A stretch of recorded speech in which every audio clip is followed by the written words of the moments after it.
What's going on YouTube?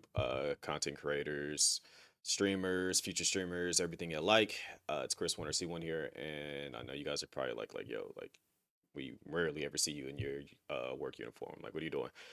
Just got home from work, and I wanted to make sure that I got this video done because it's kind of been something that I've been thinking about for quite some time, and we're kind of on a time limit here. And honestly, it's kind of like also ties into how important this video is because it's just like it's not like I'm having all kind of free time to be able to like do these things. It's like I come home, I work on content creation stuff, and then I wake back up, put in like 8, 10 hours sometimes back into work, and then come back home, repeat the process. So just want to make sure I got this out to you guys. But I'm quite sure you guys have probably heard by now about the whole update to the YouTube partner program and how you need to have like 8,000 watch hours and the 20 million views compared to the 4,000 watch hours and the 10 million shorts views and stuff like that. Yes, that sucks. I understand it is a problem, but remember, it is not until February 1st. Remember that it's not till February 1st. And I know it's like, man, how am I supposed to do that? I I already you've seen the other video. Hopefully you've seen it. If not, it should be like a little card that pops up here that lets you know that I've done it already. It took me not like basically 3 months to do it, just about 90 days, give or take. And I'm on a time limit with you guys too, and I know you're kind of like, what do you mean you're on a time limit? Like, aren't you partnered?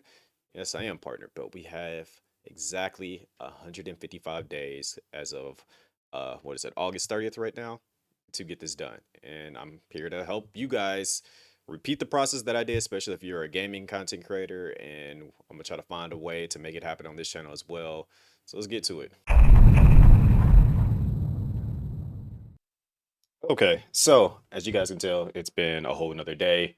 I'm just now getting back into this. I know when I initially started recording this, I was wearing my work clothes and all that stuff. But welcome to my back end. This is my OBS and things of that nature.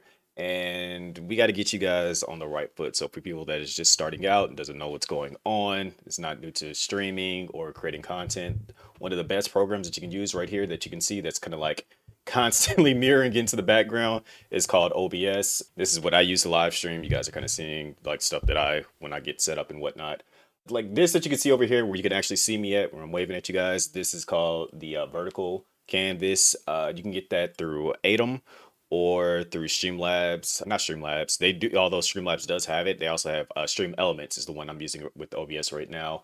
But I'm not going to give you guys a big tutorial into OBS and all that stuff because that could be made into another video. If you guys want me to make a video into that, I can do that. But like the basic thing that you're gonna need, but like it allows you to do with OBS is just you can capture your game. If you have a capture card, you'll pull it up. If you're just playing a game, there's a game capture option. As a matter of fact, I can show you guys real quick. Like if you wanted to use a capture card, you go to video capture device. That's where you also put your camera at. I have the AverMedia capture card, so I named it AverMedia. The C922, the camera, camo camera. That's when I use my phone. That's when I was using previously. That's where you do all those things at if you want to capture a game. Because if you have like a one PC build, like most people usually do with streaming, then you want to go to game capture. And that's if you're playing a PC game. I know that's his tits. That's actually the Twitch integrated throwing system for VTubers and stuff like that. So don't be alarmed by that. But yeah, just like name it game, and you can always change the source to it for something else later. But for this specific thing that I'm going to be showing you guys right here, I'm going to be showing you guys a way. So I know a lot of people think like, oh, I got to get all these different services and things of that nature. No, you ain't got to do all that. As a matter of fact, I'm going to show you guys right here. If you go to video, or not video, but if you go to output, and then obviously this is like my setup stuff. Again, do not try to copy this because I have a specific setup. I have a dual PC setup. So a lot of this stuff I can get away with because I have one PC for streaming and another PC for playing the games. So I'm able to like have higher settings because my PC isn't running the game on the same machine. But there's a thing in here called replay buffer. Replay buffer allows you to basically go back and record amount of time that you were doing on stream. So you know how like some people have like clips of like different things and stuff. This is one thing that you have to do as a content creator this day and age. If you are not posting clips across multiple different platforms like Instagram, TikTok, YouTube, even Facebook, any platform that you can pretty much think of that allows for you to post clips on there, I recommend doing it because it is a way to get people to see your content and then that can get you discovered, which will bring more people to your channel. Things of that nature, you got to do it. For an example, I had this is actually ties into which I will be talking about later. I was playing Fallout 4 and I ended up because you guys know I love my Resident Evil. I love anything survival horror. So found mods for that adds the tyrants from Resident Evil into Fallout as well as changes it up to like have Silent Hill enemies pop up and then the Silent Hill alarm goes off and then like a lot of enemies show up and stuff like that. I wanted to play it in a different kind of way, like a survival horror kind of way. So I ended up adding those mods into the game and as a matter of fact, because of the Resident Evil mods, I ended up coming across, I think it was either Nemesis or one of the Mr. X's, and it freaked me out. And so like I kept posting different clips of that. The guy that actually made the Resident Evil mod for Fallout saw my clips and actually came to the stream and was talking to me about it and telling me different things that he was going to be adding. Told me where I could find all the different tyrants at in the game and stuff, so I could actually see them and make clips about them and stuff like that. So again, making the clips does work because it will cause people to see your content and you never know who's going to show up from seeing your content. You might even get a dev that's like if you play an indie game and they see your content, they'll pull up to watch it. But sidetracked right there. If you enable the replay buffer, you can set it for how much time you want it to go back. So like for me, I have it to record the past 120 seconds, which is 2 minutes previous. So say like something funny happens and I want to like record it, you do that and then you go into hotkeys down here and then it will pop up with this. You gotta. I have a lot of extra stuff on my OBS. My OBS is kind of like over bloated. In all honesty, I need to get rid of some stuff. But you can set start recording, stop recording. You can set it for like start streaming and stuff like that. But then you got the replay buffer. So you can set a hotkey to replay buffer, and then you can clip those moments manually yourself.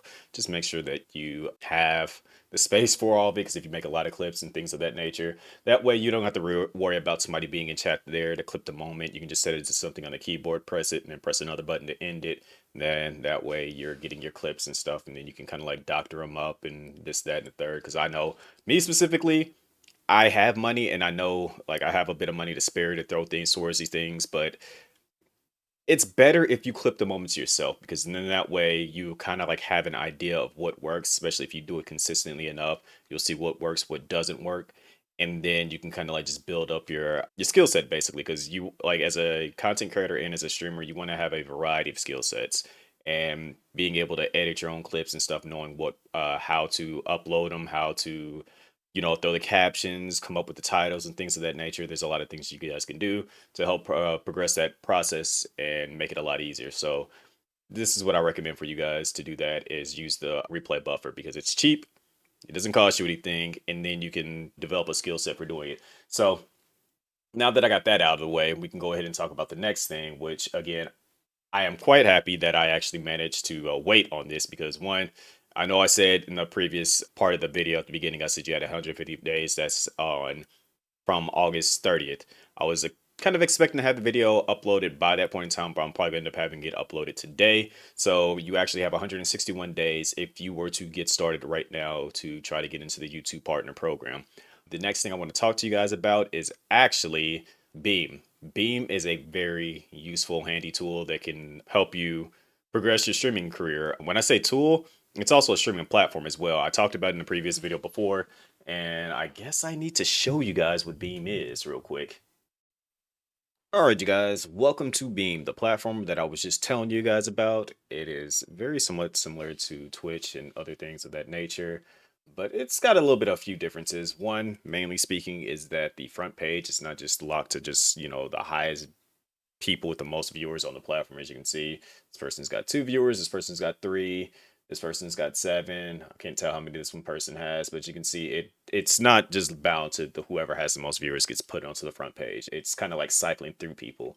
Another thing is that they also have a leaderboard thing, which I actually like quite a bit because it shows you, people that's been putting in the work, streaming a lot and things of that nature, and it's not just locked to just gaming. There's lifestyle, there's all day, things of that nature. Obviously, I'm in the gaming category, so then I'll eventually appear up over here.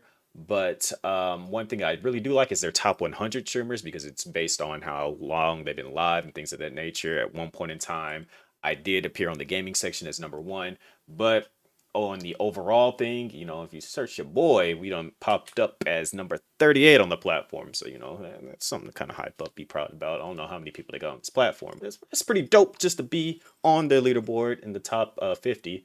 We can probably get up to the top 10 if I really want to lock in like that, but it's neither here nor there. Anyways, but this is not the reason why I was talking about this platform. I actually want to promote a different thing that they have on here, which is their service called Beam Premium. And I'll have to go on over here and show you guys directly what that is and what that's talking about. So we're going to go into channel settings, and then we're going to go ahead and head over here to the studio home. And then boom, just like on Twitch's dashboard and their studio section in the back end, you know, you got your stream title and the details of the game you're playing and all this, that, and the third. You have a thing over here called multi-streaming. The only way you can actually access the multi-streaming is if you buy into their Beam Premium service. And again, you might be like, man, I gotta buy something. It's not nearly as expensive as you think it is. It's only $3.95 a month, basically $4 a month. And if you buy for the entire year, but that's what, $48 a year? No, it's actually $45. Matter of fact, let me correct myself because I actually did buy it not that long ago. Matter of fact, I'll show you guys that I did get into it right here. $45 a year.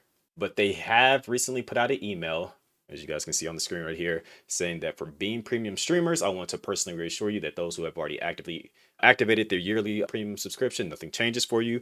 But on October 15th of 2026, the price will be going up to $5.95 a month, basically $6 and $70 a year. So, you know, it's like a 50%, 55%, somewhere in that time, that range for an increase. Nothing too drastic, you know, because I use a Restream, unfortunately, still right now. Not saying that Restream is bad, but I only get access to 5 different platforms while multi-streaming, and that's it's far more expensive to use Restream than it is to use Beam. Beam is considerably a lot cheaper.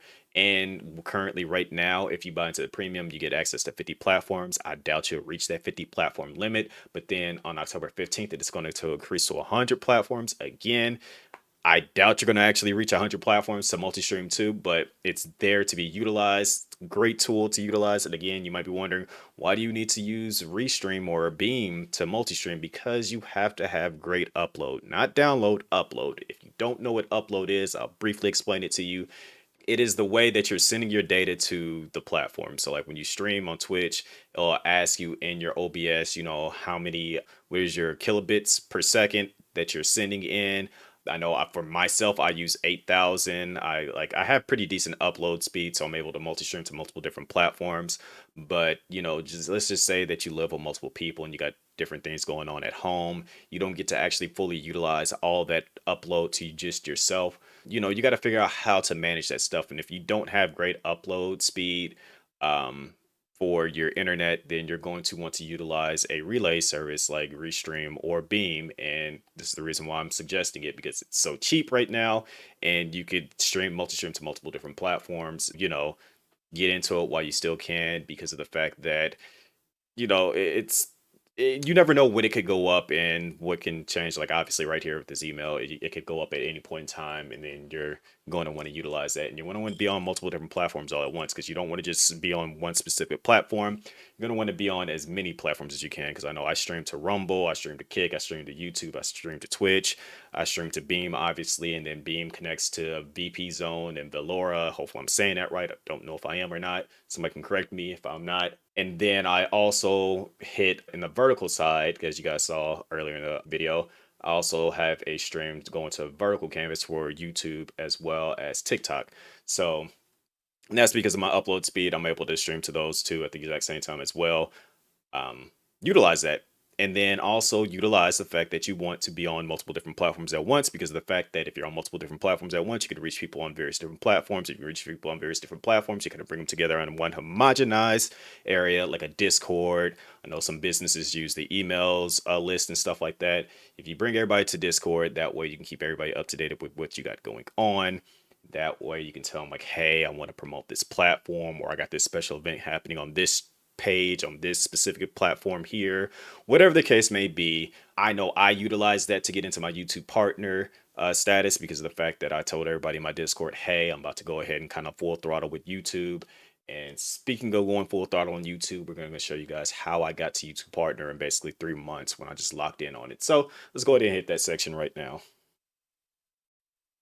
All right, welcome to the back end of my YouTube channel. As you guys can see, I have the custom date set from September 1st to December 31st of 2025. That is basically the time range where I actually sat down and took YouTube seriously. I already had enough subscribers to get to the YouTube partner. I just had to get the watch hours.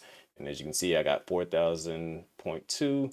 So that's 4,200 watch hours essentially within that time frame. That's 4 months. I know I said I did it in 3 months. I don't know exactly when I truly, because I know I went to TwitchCon during this time period. So at some point in time, it was after I came back from TwitchCon that I really sat down and locked in and got everything going. So this is where you can kind of see where all that took place at. The way that I specifically did it is that I'll switch over to the content tab and kind of explain it on what I basically did consistently to do it. As I mentioned earlier in the video, I told my community that I told them, I was like, look, I'm going to stop streaming on Twitch because not that Twitch is a bad platform. You know, every platform has its problems here and stuff.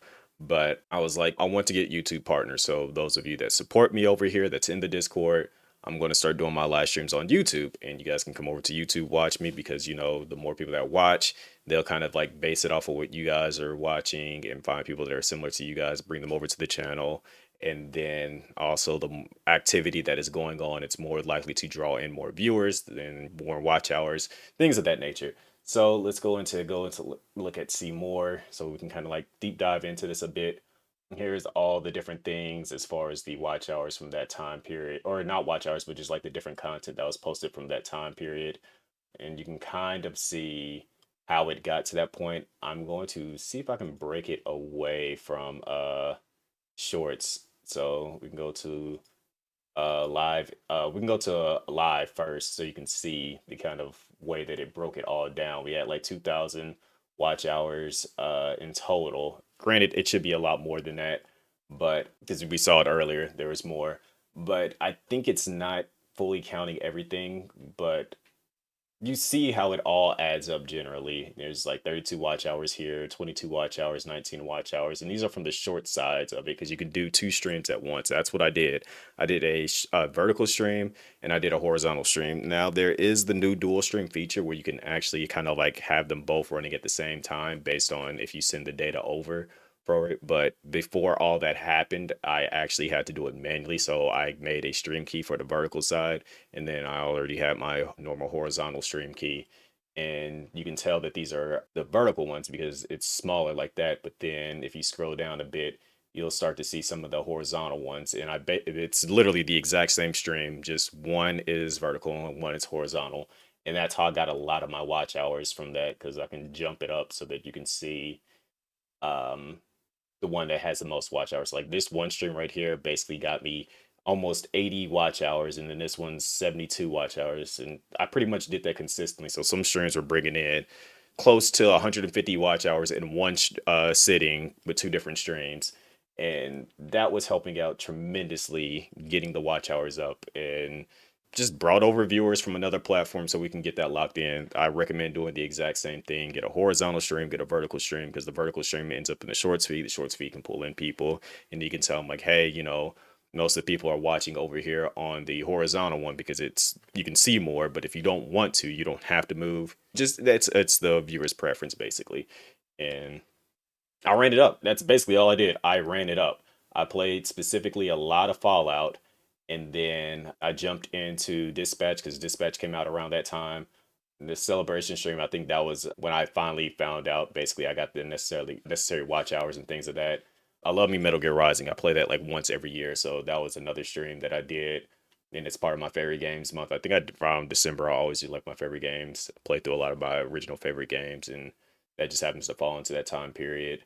And yeah, that's basically what I did. I locked in, did a lot of stuff.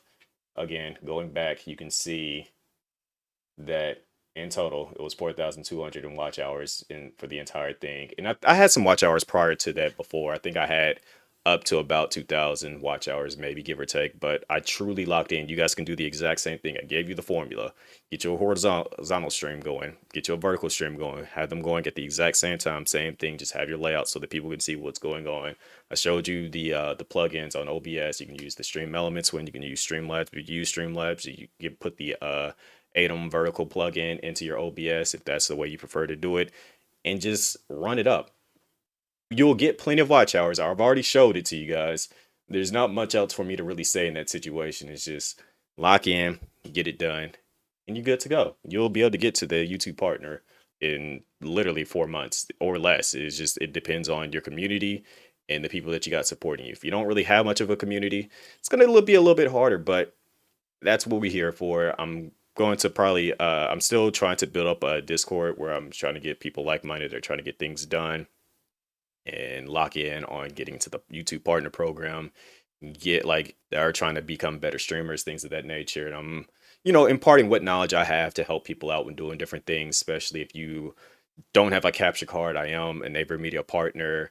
And if you need like different suggestions on things to use, that's trying to get people together that's like minded in a section somewhere, again, Discord, that can, give comments to each other, people that might know things that I don't know, or, people that have questions of things that I do know. Like we all just pitching in to help each other. So I'll probably have that link down in the comments or somewhere in the description or whatever the case may be. And we just gotta lock in, get everybody to get to the partner program. Hopefully this video is helpful for you. Whatever YouTube recommends next is gonna pop up on the screen, and let's get it done. We have basically 161 days if this goes up on, what is today, the 24th? Got 161 days to get it done. So let's just get it done.